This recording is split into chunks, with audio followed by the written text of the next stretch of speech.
Varanasi. So అఫీషియల్గా first look, దానితో పాటు చిన్నపాటి గ్లిమ్స్ రిలీజ్ చేశారు. మొత్తం వీడియోలో మాట్లాడుకుందాం. దానికంటే ముందు మన ఛానల్ కానీ ఎవరైనా కొత్తగా వచ్చినట్టయితే సబ్స్క్రైబ్ చేసుకోండి. ఎగ్జైట్మెంట్ ఆపుకోలేకపోతున్నా.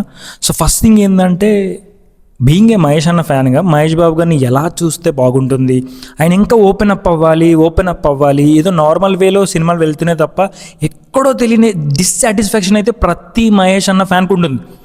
పోక్రి తర్వాత, దూకుడు తర్వాత, బిజినెస్ మ్యాన్ తర్వాత మళ్ళీ ఆయన ఓపెన్ అప్ అయ్యి చేసిన ఫిలిమ్స్ అనేవి చాలా తక్కువ. కంప్లీట్గా ఒక మెసేజ్ ఓరియంటెడ్ ఫిలిమ్సే వెళ్ళిపోయినాయి. కానీ ఆయనకున్న రేంజ్కి సినిమా పడతలేదే అనుకున్న మూమెంట్లు ఈ ప్రాజెక్ట్ ఓకే అవ్వడం. ఈ ప్రాజెక్టు ఓకే అయిన తర్వాత అప్డేట్ ఎప్పుడు వస్తుందని మనమందరం ఎంత ఎదురు చూసామో మీకు తెలుసు, నాకు తెలుసు. బీయింగ్ ఏ మహేష్ అన్న ఫ్యాన్గా చెప్తున్నా, ఆయన ఇంత ఓపెన్ అప్గా ఈ ఈవెంట్లో కనిపించినంత తర్వాత ఆ స్పీచ్ కానివ్వచ్చు, ఆ ఎంట్రీ అస్సలు ఎక్స్పెక్ట్ చేయలేదు. ఆయన ఏదైతే ఫస్ట్ లుక్లో మనం చూసామో లుక్లో అదే లుక్ తోటి ఎంట్రీ ఇప్పించారు.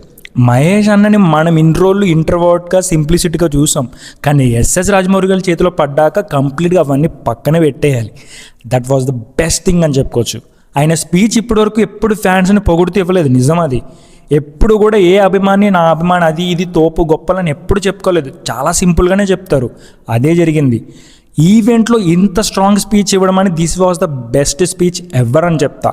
అండ్ మహేష్ అన్న చెప్పినట్టుగానే ఆయన స్పీచ్లో లైఫ్ టైంలో ఒక సినిమా పడుతుంది ప్రతి హీరోకి, లైఫ్ టర్నింగ్ పాయింట్ అయిపోతుంది అదే సినిమా.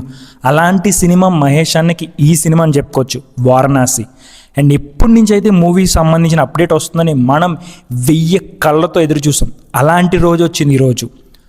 ఈవెంట్తో పాటు ఫస్ట్ లుక్నే కాకుండా జనరల్గా ఎస్ఎస్ రాజమౌళి గారు ఎలాంటి ఫిలిం సంబంధించిన అప్డేట్ మూవీ రిలీజ్ ఉంటే తప్పితే ఇవ్వరు. ఈ ఈవెంట్